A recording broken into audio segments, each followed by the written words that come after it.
Grieve साध साध सब नेक हैं, आप अपनी ठोरे, जो सतलोक ले जाएंगे वो साधु कोई और।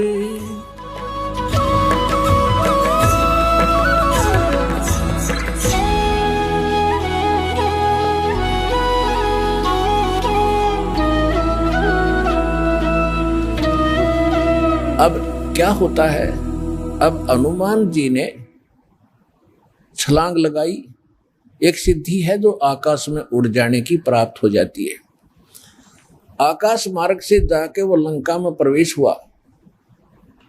हनुमान जी, उनको कुछ आभास हो गया था, किसी जटायु नाम के एक पक्षी ने बता दिया था कि लंका का राजा रावण उठा कर ले गया, इसलिए वहां जाने की और किसी में हिम्मत नहीं थी। सूरवीर बलवान थे। हनुमान जी ने कहा कि मैं जाऊंगा तो कुछ ऐसी निशानी दो मुझे, ताकि मुझे पहचान सके कि मैं ऐरा गहरा व्यक्ति नहीं हूं, मुझ पर विश्वास करे माता। तो कहते हैं रामचंद्र जी ने अपनी छाप दे दी, अंगूठी निकाल के, उस पर नाम लिखा था उनका, और उसको सीता खूब पहचानती थी।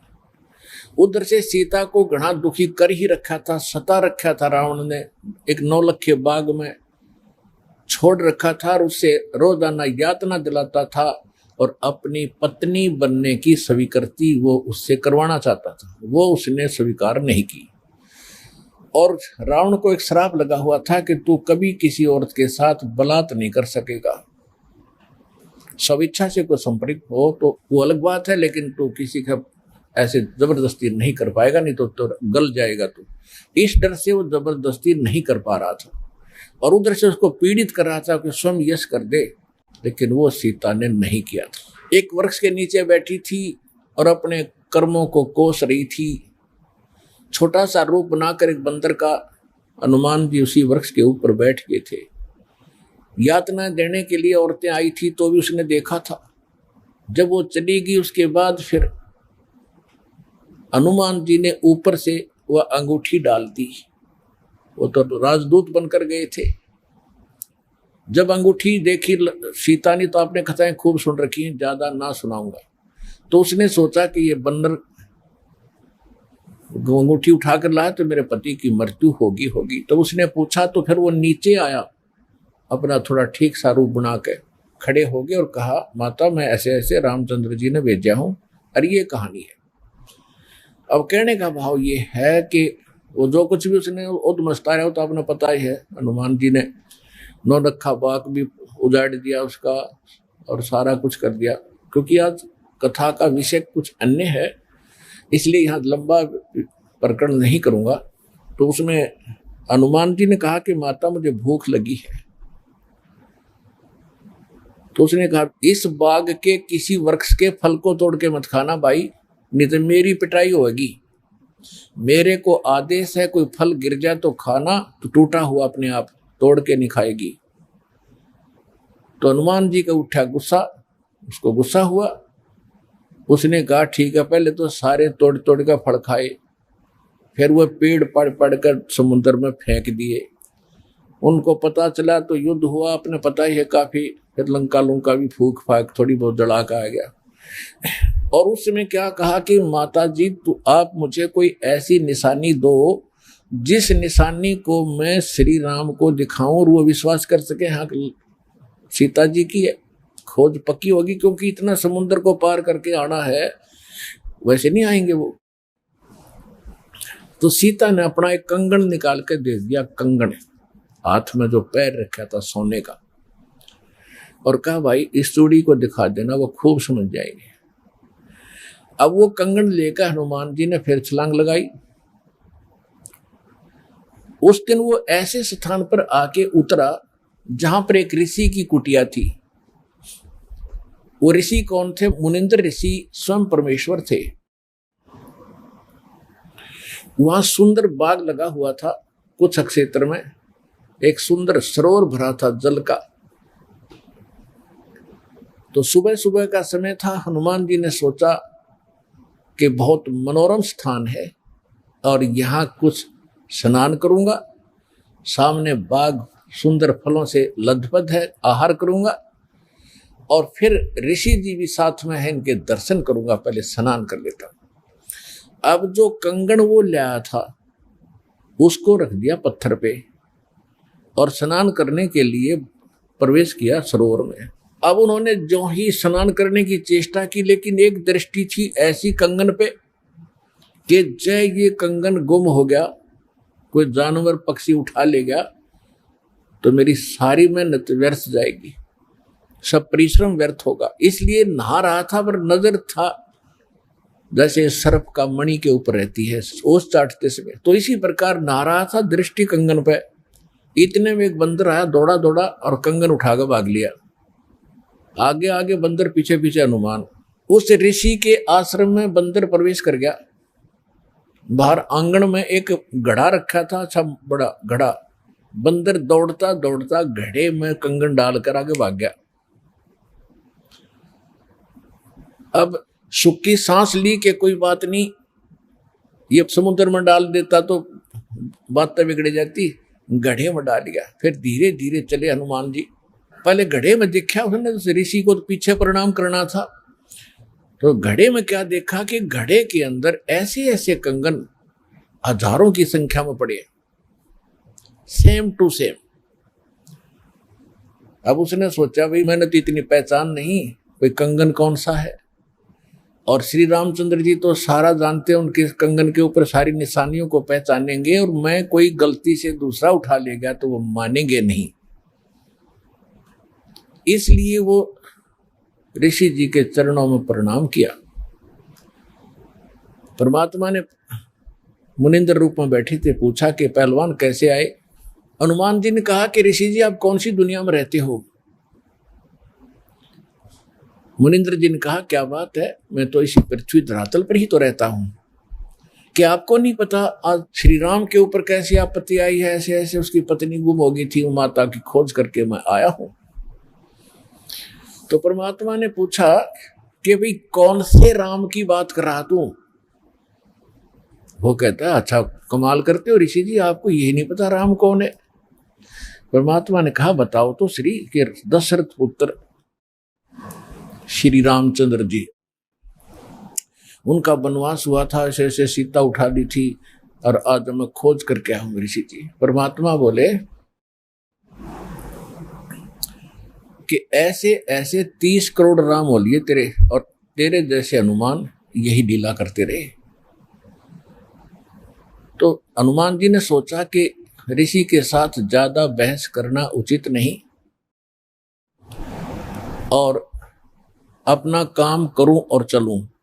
कहने लगे ऋषि जी और बात छोड़ो आप, कि मेरे सामने एक समस्या आ गई है कि ऐसे ऐसे मैं कंगन लाया था माता के हाथ का, और वो कंगन मैं स्नान कर रहा था, बंदर ने उठा के आपके घड़े में डाल दिया।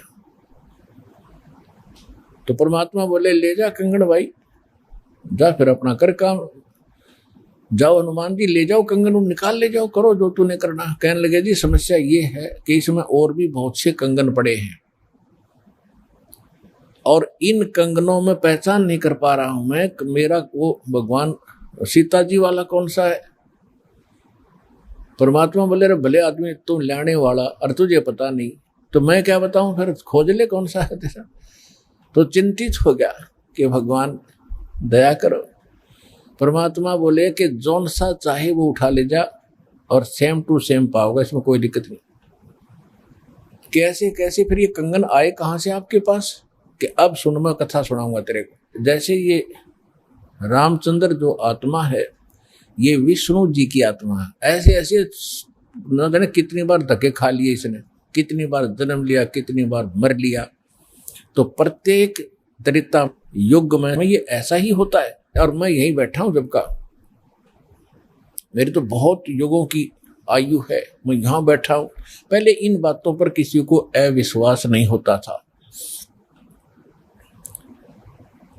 तो हनुमान जी से बताया कि तेरे जैसी आत्मा हनुमान ना जाने कितने बन करा लिए और कितने ये ऐसे कंगन ले लेकर आए हैं। इसी प्रकार वो बंदर उठा के इसमें डालता रहा है। तो हनुमान जी ने पूछा कि हे ऋषिवर, मान लिया आपकी बात, जो कंगन लेकर हनुमान आता होगा तो वो कंगन तो लेकर भी जाता होगा, कहाँ लेकर जाता है, इस घड़े में मेरी आशीर्वाद से ऐसी पावर है कि डुप्लीकेट कॉपी तुरंत बना देता है, एज इट इज, 1 के 2 कर देता है। और नहीं विश्वास है तो ले ये कटोरा उठा के कोई दिया ले इसमें डाल के देख ले। हनुमान जी ने कटोरी उठा कर उसमें डाली, तुरंत 2 होगी, 1 जैसी। अब वो दोनों को देख रहा कि सचमुच ठीक है। तब हनुमान जी को कुछ विश्वास हुआ कि संत नहीं, ये कोई और ही महापुरुष हैं, बड़े सिद्धि युक्त हैं और सारी कथा को सही जानने वाले हैं।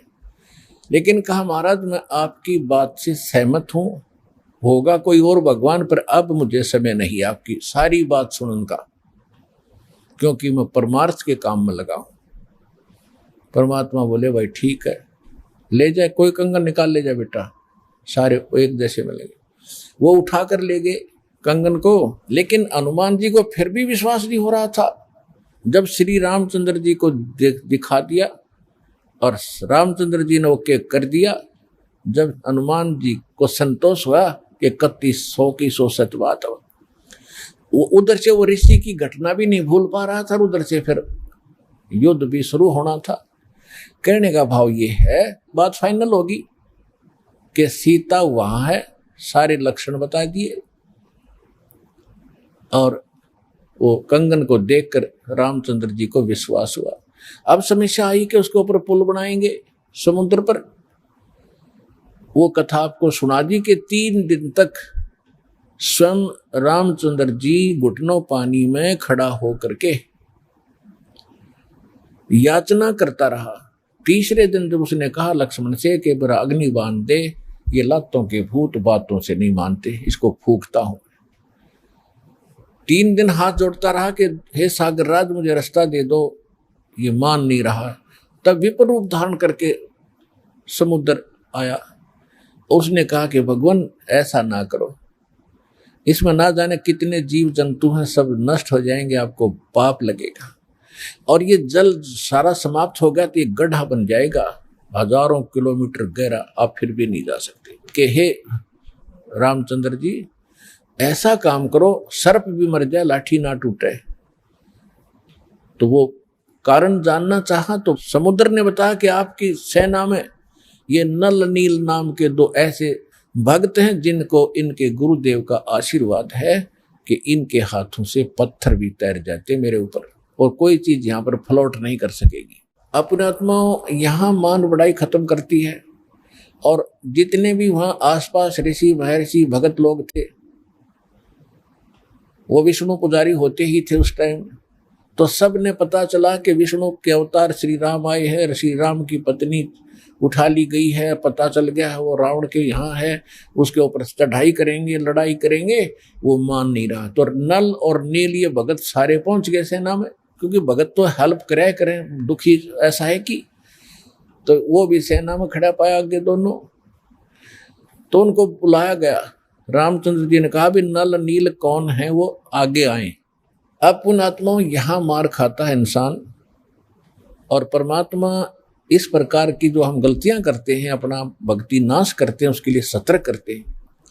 यहाँ पर क्या किया, नल और नील के मन में अभिमान आ गया, अहंकार आ गया कि आज हनुमान भी फेल, रामचंद्र भी फेल, क्योंकि पत्थर नहीं तर रहे, समुद्र पर पुल नहीं बन रहा। हमारे पास ऐसी शक्ति है कि पत्थर रखेंगे तैर जाएंगे, आज हमारी वाह वाह हो जाएगी। अंगद भी फेल, सुग्रीव भी फेल, जामवान भी फेल, ये फेल का चक्कर मारा जीव ने।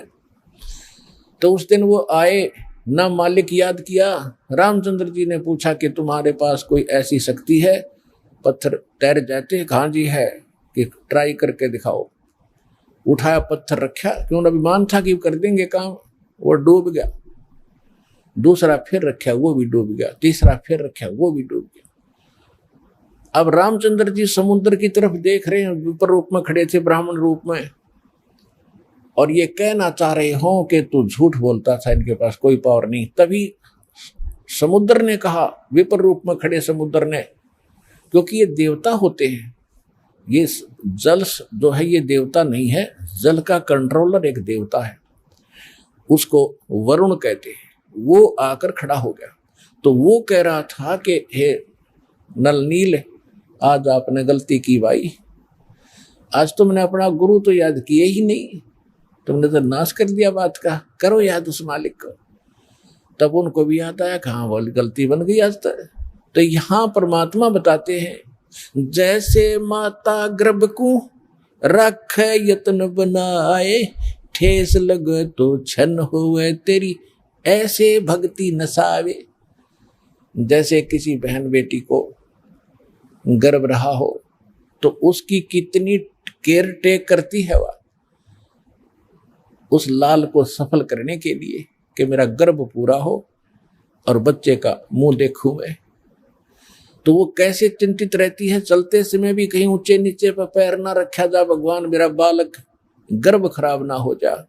रात को सोती है, करवट लेती है, तब भी एकदम उठ के उधड़क जाती है, कहीं बच्चे पर दाब ना आ गई हो, मेरा गर्भ ना खराब हो जाए।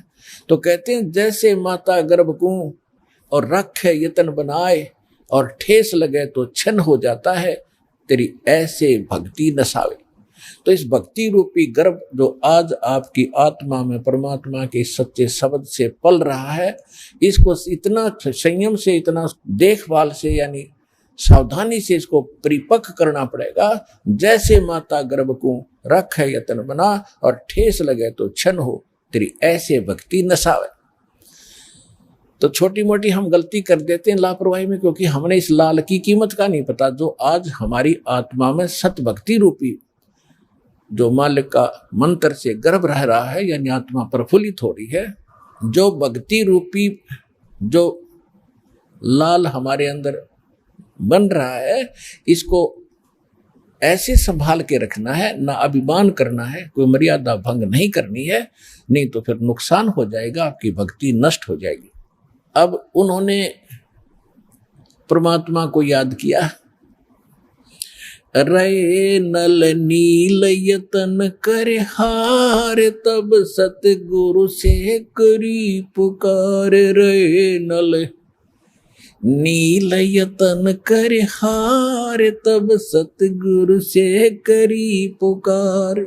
जा सतरे खोलखी अपार सिंधु पे सिला तिराने वाले। जा सतरे खोलखी अपार सिंधु पे सिला तिराने वाले। धन धन सतगुरु सत कबीर भगत की पीड़ मिटाने वाले। धन धन सतगुरु सत कबीर भगत की वो पीड़ मिटाने वाले। नल नील ने जब याचना की हृदय से, हे भगवान गलती बन गई, आपके हाथ में इज्जत है हमारी, तो उसी समय परमात्मा वहां प्रकट हो गए। थोड़ी सी दूरी पर सबने देखा कि वो कौन आ रहा सामने। नल नील ने भी देखा, ये तो मेरे गुरुजी आगे हमारी पुकार सुन ली। जब मुनिंदर जी निकट आए, सभी ने दंडोत प्रणाम किया, श्री राम ने, हनुमान ने, सब ने। हनुमान जी ने देख लिया, बाबा जी तो वही है भाई, ये तो बिल्कुल सही, ये तो शक्तिशाली ऋषि है। लेकिन उस समय और वार्ता करने का समय नहीं था, जो समस्या थी वह उनके सामने अड़ी हुई थी। तब श्री रामचंद्र जी ने मुनिंद्र ऋषि से अर्ज की थी, भगवान आज हमारे सामने ये समस्या आई है, अभिमानी रावण हमारी याचना नहीं मान रहा है। हमने उसे खूब दूत भेजकर, अंगद को, हनुमान जी को, सबको भेजकर उससे प्रार्थना कर ली है, इसको लौटा दे मेरी पत्नी को। वो माना नहीं, अब नहीं माना तो हमने युद्ध करना पड़ेगा और उसके लिए रास्ता चाहिए समुद्र पर।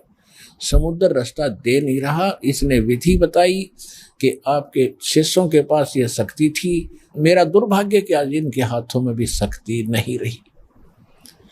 तो परमेश्वर ने कहा कि आज के बाद इनके हाथों में यह शक्ति रहेगी भी नहीं। इन्होंने बहुत बड़ी गलती की है, जो हम मैं रोज बताता हूं कि अभिमान से भगवान कोसों दूर है और इतने दिन के बाद और इतना दुख था इनके ऊपर, इन्होंने फिर बकवास कर दी। अब इनके पास यह शक्ति नहीं रही। तो श्री रामचंद्र जी ने कहा कि हे ऋषिवर, मेरी समस्या का समाधान करो। जब आप अपने बच्चों को, अपने शिष्यों को आशीर्वाद दे सकते हो शिला चढ़ाने का, तो आप खुद भी कृपा बख्श सकते हो, मेरे लिए लंका में जाने का रास्ता बना दो। तब परमेश्वर ने कहा ठीक है भाई, मेरा वचन है तेरे बाप तय। परमेश्वर ने कहा था कि तेरे बाप से मेरा वचन है कि तेरा पुल बनवाऊंगा। अब ये रामचंद्र जी का समझ में नहीं आई, मेरे बाप से और क्या वचन है, इनका क्या वायदा है। परमात्मा ने अपनी प्यारी आत्मा धर्मदास जी को बताया था कि जब मैं प्रथम सतयुग में सतलोक से यहाँ आ रहा था, तो बीच में इस काल की एक तपस्या है, वहां पर जीव दुखी किए जा रहे थे, और मैं जोग जीत रूप में अपने पुत्र के रूप में वेशभूषा में था। तो इसने पहले मेरे साथ कुछ बकवास करी थी, ज्योति निरंजन ने इसकी पार नहीं बसाई थी, तो मेरे चरणों में गिर गया था। और इसने मेरे से वचनबद्ध करवा कर कुछ प्रार्थना की थी कि कुछ और सुविधा मुझे देना। उनमें से एक तो ये थी कि मेरा पुत्र विष्णु श्री राम रूप में जाएगा, और ऐसे उसके प्रारब्ध में लिखा है कि उसकी पत्नी को रावण उठाएगा, समुद्र पर पुल नहीं बनेगा, आपके बगैर वहां कोई कृपा नहीं कर सकेगा, उसकी हेल्प नहीं कर सकेगा। तो परमात्मा ने स्वीकार किया था कि मैं ये काम भी करूंगा। फिर दूसरा वर्ग क्या था कि वो फिर समुद्र के ऊपर उसने जो तीर त्यार दिखा के जबरदस्ती धमका के रास्ता लेना चाहा था, इसका प्रतिशोध समुद्र लेगा। वो क्या करेगा कि जब ये श्री कृष्ण रूप में जाएगा, और फिर ये क्या करेगा बाद में मृत्यु के उपरांत, एक राजा को दर्शन दे करके जगन्नाथ का मंदिर बनवाना चाहेगा अपनी महिमा बनाए रखने के लिए। तो उस पुरी के स्थान पर जो जगन्नाथ मंदिर बनवाओगा, उसको समुद्र इस प्रतिशोध में नहीं बनने देगा कि इसने मेरी बेइज्जती की थी तीर दिखा के राम रूप में। इसका प्रतिशोध लेगा और वो मंदिर ने बनने नहीं देगा, बार बार तोड़ेगा। आप उसका मंदिर बनवाना, क्योंकि बच्चे हट कर लेते हैं तो वो मानते नहीं है, तो इसलिए वो कह रहा था जी आप दया करिए, वो मानेगा नहीं। तब परमेश्वर ने कहा था तथास्तु। और भी कई चीजें कही थी कि दूसरा ये मांगा था कि 3 युगों में जीव थोड़े पार करना, क्योंकि परमात्मा ने कहा था कि मैं कलयुग या तेरे नीचे के लोकों में जाऊंगा, और तूने सबको मिसगाइड कर रखा है, सच्चा भगवान सच्चा ज्ञान छुपा रखा है। मैं सच्चाई बताऊंगा और सबको ज्ञान दूंगा, ऐसी भक्ति और नाम दूंगा, सभी तेरे लोक से पार होकर सतलोक जाएंगे।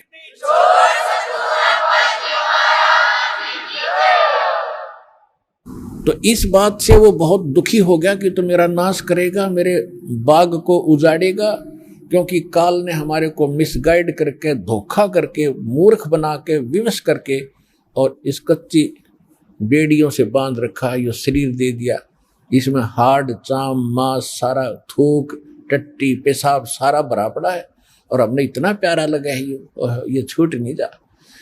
परमात्मा कहते इतना बढ़िया शरीर दूंगा, वहां जाकर ना नाड़ी होगी, ना नस होगी, ना कोई बीमारी, ना हारी, ना कोई बीपी हाई, ना लो होगा।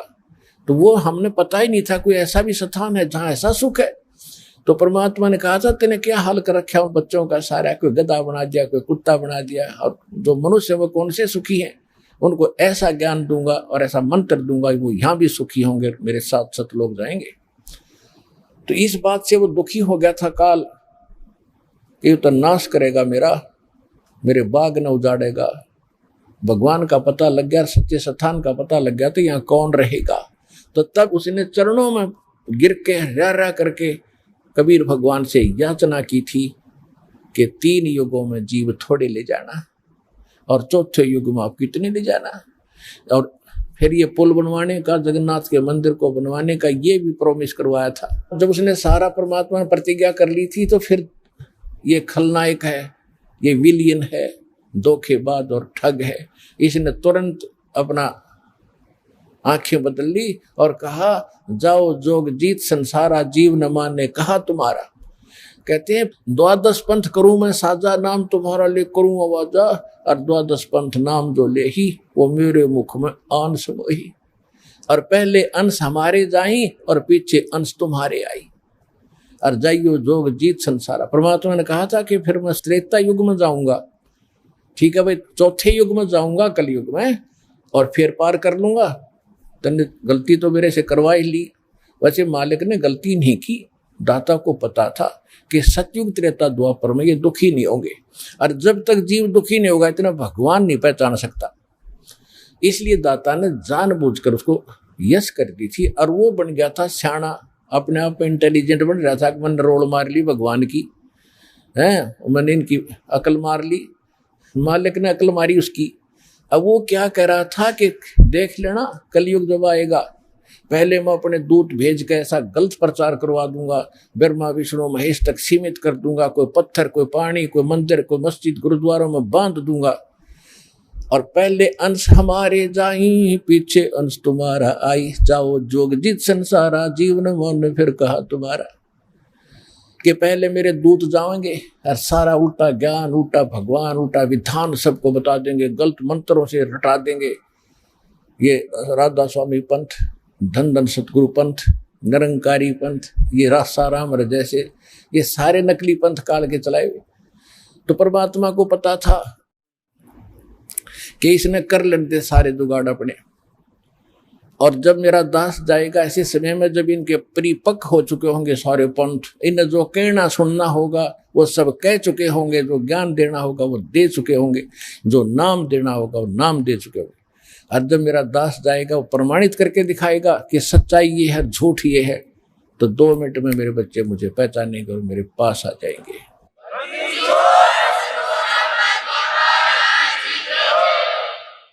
परमेश्वर ने कहा था कि चौथा युग जब कलयुग आई तब हम अपना अंश पठाई, और घर घर देखो बोध विचारा, और सत नाम सब ठोर उचारा। तो इस प्रकार परमात्मा ने जो बताया था कि चौथा युग जब आएगा और कलयुग बीतते 5500 पाचा, जब ये वचन मेरा होगा साचा। कलयुग बीत जावे जब एता, सकल सृष्टि सभी प्राणी परम पुरुष पद चेता। कि जब वो कलयुग 5500 वर्ष बीत जाएंगे तब ये मेरी बात सच्ची होगी कि घर घर में सतनाम का जाप होगा, घर घर में मेरे ज्ञान की चर्चा होगी। लेकिन ये उस समय सच्चा होगा जब कलयुग 5505 बीत जाएगा, और उस समय सभी को पता होगा कि एक परम पद है। कौन सा? गीता अध्याय नंबर 18 के श्लोक नंबर 62 में, जिसके विषय में कहा कि अर्जुन तू सर्वभाव से परमेश्वर की शरण में जा, उसकी कृपा से तू परम शांति को और सनातन परम धाम को, शाश्वत स्थान को प्राप्त होगा। गीता अध्याय नंबर 15 के श्लोक नंबर 4 में कहा कि तत्वदर्शी संत की प्राप्ति के उपरांत उस तत्व ज्ञान से इस अज्ञान को काटकर उसके पश्चात परमेश्वर के उस परम पद की खोज करनी चाहिए, जहां जाने के बाद साधक कभी लौटकर संसार में नहीं आते। और जिसने सबरमंडल की रचना की, उस परमेश्वर की उस परम पद की यानी अमर लोक की शाश्वत स्थान की खोज करनी चाहिए। तो यहां परमात्मा कह रहे हैं कि चौथा युग जब कलयुग आई तब हम अपना अंश पठाई, और घर घर देखो बोध विचारा, घर घर में तत्व ज्ञान का चर्चा चला करेगी, और सतनाम सब ठोर उचारा, सतनाम का सबको दिया जाएगा। आज तक सतनाम की छींट भी ना लगी थी, ना राधा स्वामी वालों को, न धन सतगुरु वालों को। सतनाम का तो बहुत गुणा गीत गाते हैं, और कख नहीं पता इनको। ऐसे सिख समाज को सतनाम का कोई पता नहीं था। नानक साहिब जी सतनाम का जाप किया करते थे, 2 अक्षर का जाप था। लेकिन इन महापुरुषों को परमात्मा ने सख्त हिदायत दे दी थी कि अभी डिस्क्लोज ना करना, नहीं तो काल के दूतों का दाव लग जाएगा और ये सब बच्चे मुझे पहचान नहीं पाएंगे। तो महापुरुष थे, उन्होंने जो कह दिया सो फाइनल। को तो भगवान से मिलकर आए थे, भगवान की एक एक बात को उन्होंने स्वीकारा और उसी तरह आचरण किया। तो अब परमात्मा ने कहा कि जो 5505 वर्ष बीत जाएगा कलयुग, उसके बाद सबके मुंह पर सतनाम का जाप होगा। आप देख रहे हो, धन धन हो गए आप। इस सतनाम का किसी को पता भी नहीं था, आप सतनाम का जाप कर रहे हैं 8-8, 10-10 वर्ष के। तो सौभाग्य तुम्हारा, भगवान के विशेष कृपा पात्र बच्चे हो आप, जो सतलोक आश्रम बरवाला जिला हिसार हरियाणा में पहुंच रहे हो, दीक्षा प्राप्त कर रहे हो।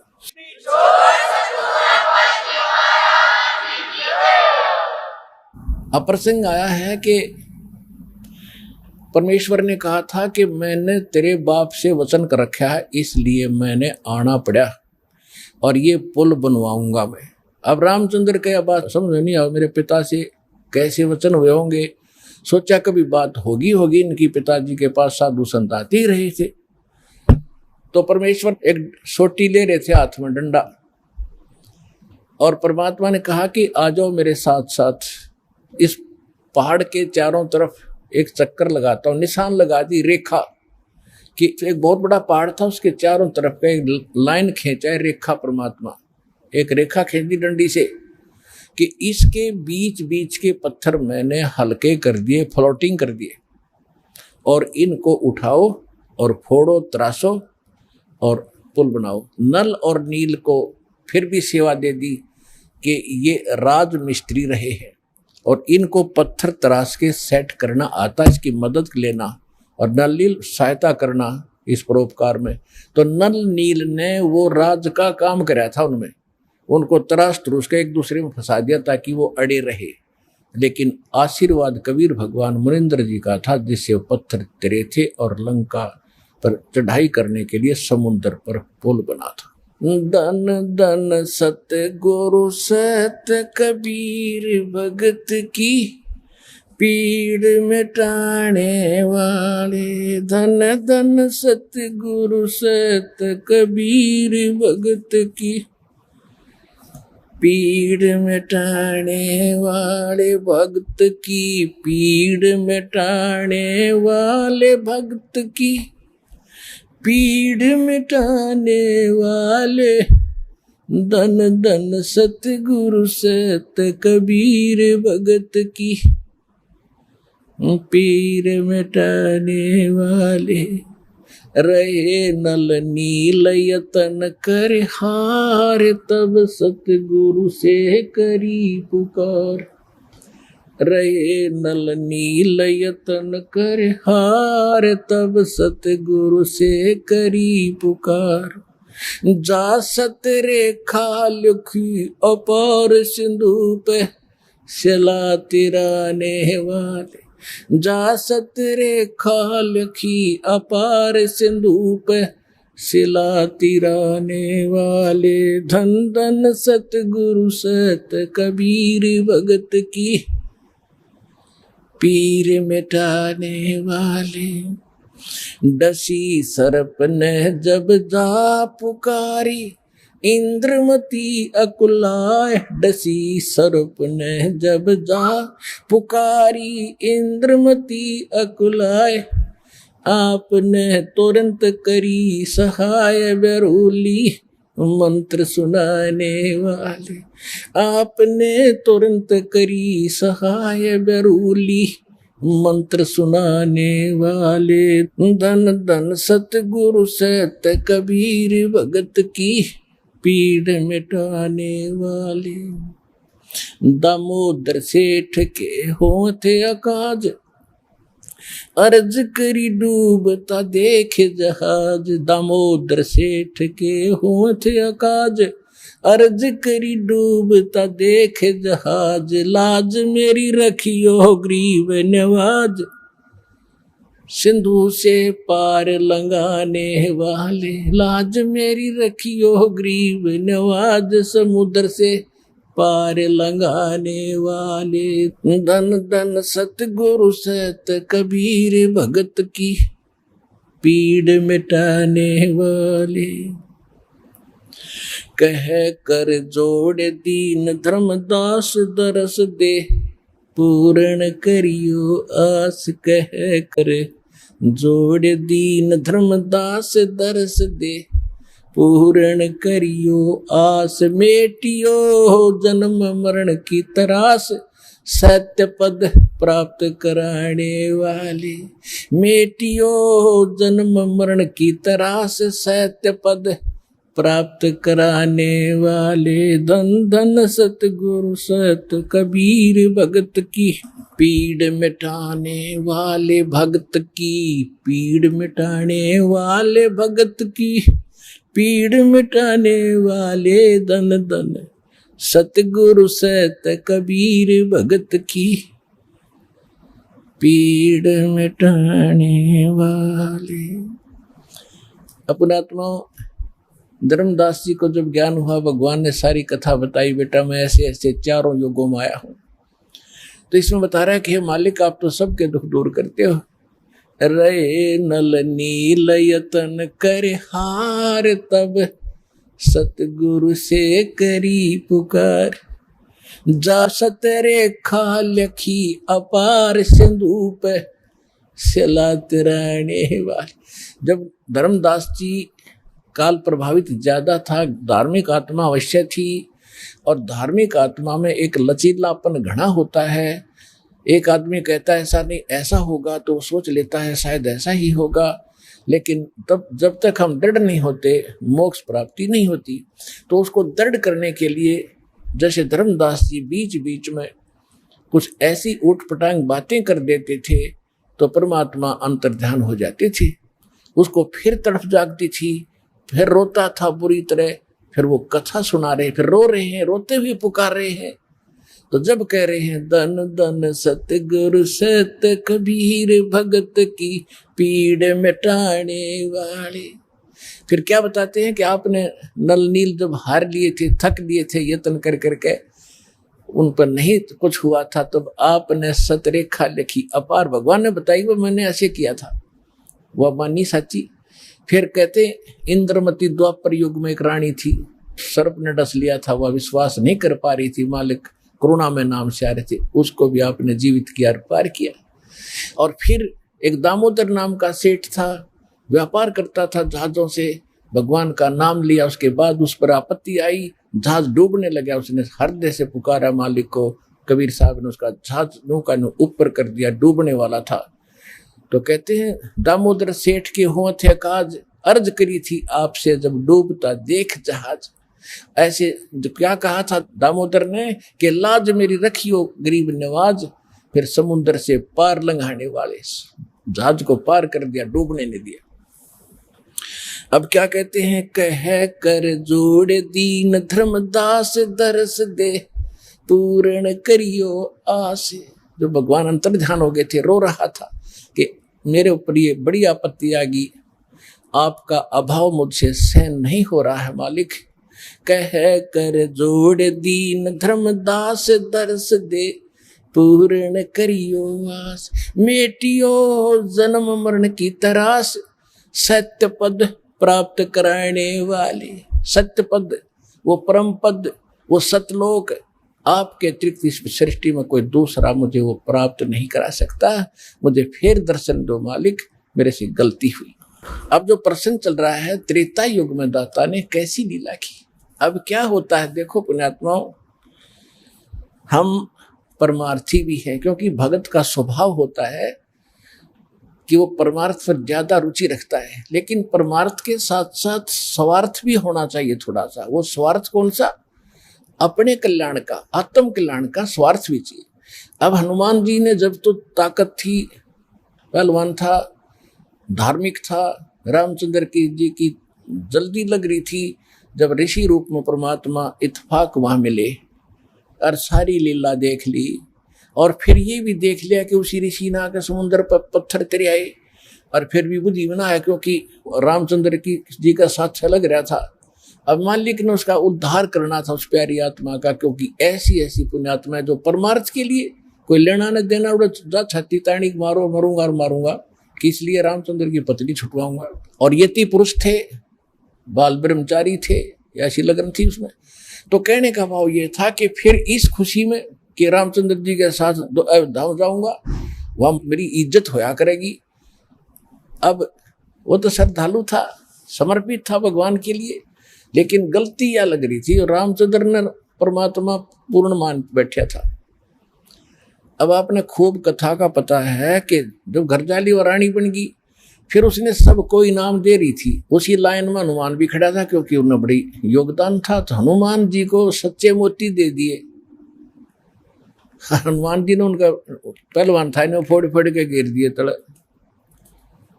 तो सीता को अच्छा नहीं लगा, कहने लगे रे बन्नर के बन्नर, तेरे को अकल भी नहीं इतनी कि तू पता कितने कीमती मोती थे, तेने क्या कर दिया, ये क्यों फोड़ डाले। उसने ये कहा कि मैं इसमें ये देख रहा था इन मोतियों में कहीं राम का नाम है तो मेरे काम है, नहीं तो मेरे काम नहीं है। तो वो कहने लगी तू रहा बंदर का बंदर, और बंदर तो खुद थी जब अकल नहीं उसके अंदर इतनी भी। तो उसने उसको लताड़ दिया कि तू बंदर का बंदर है, तेरा ठिकाना यहाँ नहीं, तेरे तो जंगल में जाना चाहिए। हनुमान जी का ठेस लगी और उठा कर अपना लंगोट जा बैठा पहाड़ पे। अब बैठा एकला, यहां संसारिक परमार्थ करने से उसको क्या मिला? ये लोग इतना ही देते हैं। जब हम भगवान की शरण में होंगे और फिर परमार्थ करेंगे, परमात्मा हमारे साथ होगा, उस परमार्थ का फल अलग होगा। जब तक आप मनमुखी मंड रहे, किसी की तसार हला दिया, किसी का उसको सहायता कर दी, वो तो फिर आपको कर देगा अगले जन्म में, वो भी अच्छी बात है, लेकिन वो रिजल्ट लास्ट में नल ही होगा जो आपके समक्ष है। आप कथाएं खूब पढ़ते रहे हो। अब बैठा भगत एकला, वृद्ध हो गया शरीर, एक पहाड़ पे। परमात्मा गए वहां पर, तब अन्य रूप बना लिया परमात्मा ने, अन्य रूप, और जाके कहा भी राम राम, अंजनी के पवन पुत्र राम राम, राम राम महाराज जी आ जाओ, बैठो। बैठ लिया। भाई कैसे हो, कौन है, क्या नाम है? तूने बताया भाई मेरा नाम तो कोई है नहीं, मैं तो ऐसे भटक रहा हूँ और परमात्मा की खोज में लगा हुआ हूँ, ऐसे ऐसे मुझे, आप भगत आदमी हो, आपसे दो चर्चा करने यहाँ बैठ जाता हूँ, थोड़ी देर राम नाम की चर्चा कर लुका, करो करो। कल जब हनुमान जी ने गुण गाए कि 3 लोग के भगवान आ रहे, दशरथ के पुत्र घर में रामचंद्र नाम उनका। परमात्मा बोले फिर भगवान ने आप क्यों छोड़ा है, वैसा बढ़िया राम था तेरा, जो भगवान के लिए तो भटक रहा है, और भगवान ने छोड़ा अयोध्या में, तो बैठा पहाड़ पे, फिर यह कौन सी समझदारी तेरी? अब हनुमान जी ने सोचा भाई बात तो बाबा जी ने काटेगी कही। कहने लगा भाई जिसको भगवान मान बैठे राम नहीं है, ये तो नाम रामचंद्र है इसका, राम तो कोई और है जो सुप्रीम पावर है, उसका भेद मेरे पास है। इस राम तो पता नहीं कितने मर लिए। तब उसने कहा कि ये बात एक बाबा जी और कहा था मुझे ऋषि जी वहां पर। तब परमात्मा ने वो रूप बनाया कि भाई मैं हूं वही, तेरे लिए भटक रहा हूं प्यारी आत्मा। चरणों में शीश रख दिया हनुमान जी ने कि महाराज जी मुझे ज्ञान बता दो। परमात्मा बोले अब थक लिया तू संसार से, देख लिया तेने क्या उपकार किया, तुझे क्या मिला वहां से, और उनको क्या मिलेगा वो फिर बता दूंगा। अब तेरे जचे को नहीं, सीता तो घर से निकाल ली जाएगी, रामचंद्र डूब कर मरेगा सरयू नदी में लास्ट में। इनकी ये हालत होती है यहाँ पर। अब जब तो हनुमान जी का सारी साची लगे ठीक, क्यों उसका जूते लाग लिए वहां से। तुमने बोला महाराज वो सच्चा ज्ञान बताओ, मैं सारी सुनूंगा। सारा ज्ञान बताया कि मैं सीधा नु का भगवान हूं तो नहीं जचा कि मैं उस परमात्मा का संदेश लेकर आता हूं, 4 युगों में आता हूं। सारी कहानी सुनकर कति साची मान ली, और फिर कहा कि जब आंखें देखूं कि अभी आप वहां से आते जाते हो तो तब कुछ यकीन हो। तो परमात्मा वहां से उड़े आकाश में, और उसको दिव्य दृष्टि दे दी हनुमान जी ना, तो 1 किलोमीटर पाछे कुछ दिखा को नहीं। हनुमान जी देख रहे यहाँ से बैठे, वो ज्वालिए सारे लोग दिखे, रामकृष्ण नर के नीचे रह गए, और वो पहुंच गए सतलोक में, वहां तक देख रहा है। फिर कहा कि महाराज वापस आ जाओ, मेरा पूरा विश्वास हो गया। तब वापस आ गए। तब हनुमान जी ने नाम लिया उस परम पिता से, तब उस आत्मा का कल्याण हुआ। पुण्यात्माओं ये है सत्यनारायण कथा।